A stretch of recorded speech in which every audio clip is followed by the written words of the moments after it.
Time for Newsnight, now on BBC Two with Kirsty Wark.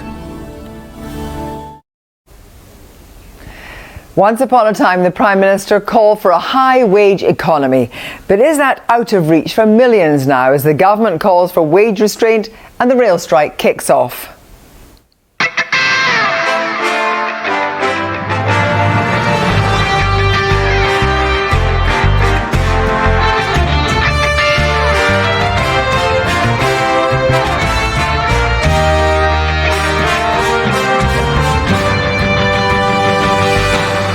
So will this be the summer of strikes? I'll be speaking to the government and the head of the rail union, the RMT. Also tonight, the UN whistleblowers who were all fired after appearing in this BBC documentary.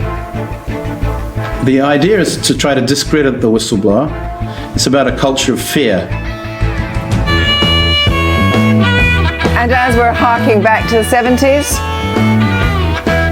remember this? And this, and this.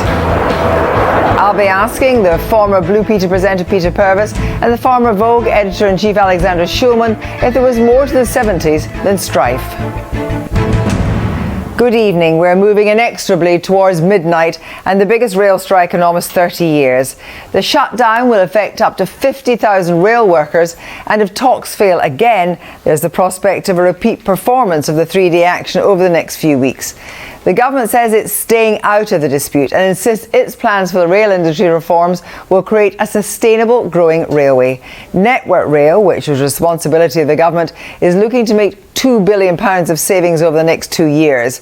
The RMT union points to high inflation and wants a pay increase that reflects that.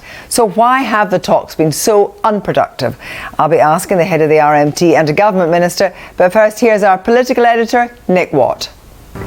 Nick, well, I'm joined now by Mick Lynch, who is the General Secretary of the RMT Union, and we'll be speaking to the Government Minister, Chris Philp, in a moment.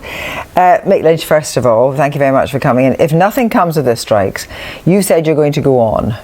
So lower paid workers are going to suffer, perhaps repeatedly, because you're insisting on striking.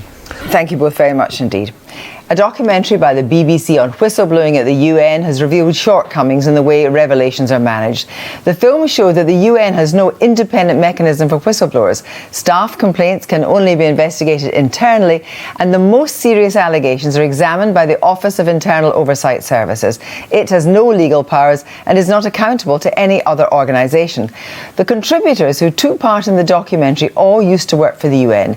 They allege a wide range of sexual abuse and corruption across many UN agencies, including the Human Rights Council, the UN Development Programme and UNAIDS. Soon after being interviewed for this film, two were fired. And Martina Bostrom, a senior advisor for UNAIDS, who claimed that she'd been sexually abused by a senior official and had her claim recognised by the UN, was also fired. And you can watch the full version of the whistleblowers inside the UN on BBC Two tomorrow at 9 o'clock, or it's on BBC iPlayer right now. Curiouser and curiouser. A story appeared very briefly in the first edition of The Times on Saturday, which alleged that in 2018, when Boris Johnson was Foreign Secretary, he floated the idea of a job for his then mistress, now his wife, Carrie Johnson, as his Chief of Staff. The story was pulled from subsequent editions after Number 10 spoke to The Times, and Carrie Johnson's team denies the claims. Nick is back. Nick, what's going on? Well, The Guardian is talking about the Streisand effect, which is you try to stop publication of something, you end up getting a lot more publicity about it. So, Nick, thanks very much indeed.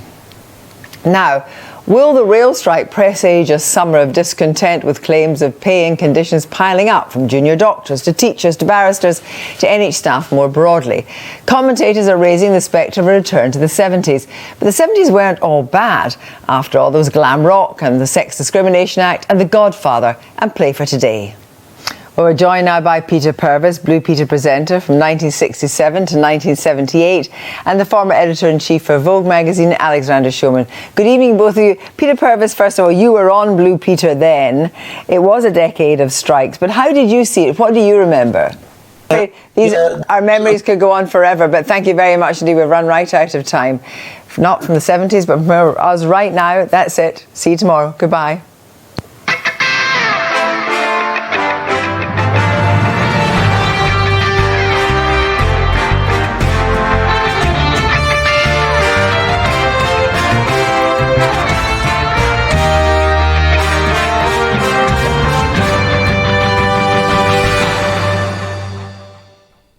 Hello there, it's been a lovely start to the week. We've just had the warmest day of the year so far.